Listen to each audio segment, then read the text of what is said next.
आता बातमी एका सामाजिक समस्येची आहे ज्याचा आपल्या सगळ्यांनाच विचार करावा लागणार आहे। याचं कारण लग्न जमत नसल्यामुळे 29 तरुणांनी आत्महत्या केल्याची धक्कादायक घटना तशी माहिती समोर येते। जळगावातनं ही माहिती समोर येते आणि त्यामुळे अनेक प्रश्नांना खऱ्या अर्थाने वाचा फुटताना बघायला मिळते।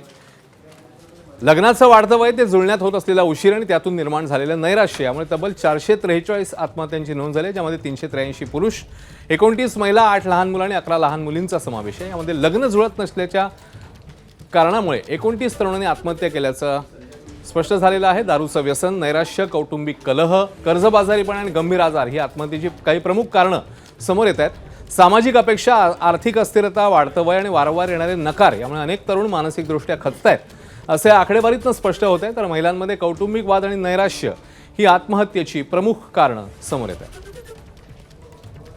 जळगाव पोलिसांतर्फे 1 जानेवारीपासून 30 जून 2026 पर्यंत आपण झालेल्या आत्महत्यांचा आपण एक ॲनालिसिस केलेला आहे। त्याच्यामध्ये असं निदर्शनास आलेलं आहे की एकूण 443 आत्महत्या या पहिल्या 6 महिन्यात जळगाव जिल्ह्यामध्ये झालेल्या आहेत। त्याच्यापैकी 383 म्हणजे 90% आत्महत्या ज्या आहेत या पुरुषांच्या आत्महत्या आहेत आणि 10% या महिलांच्या आत्महत्या आहेत। आत्महत्याचे कारणांचं विश्लेषण देखील केलेलं आहे। त्याच्यामध्ये सगळ्यात मोठं कारण आहे ते म्हणजे दारू आणि इतर व्यसन। जवळजवळ 90 आत्महत्या याच्यामुळे झालेल्या आहेत।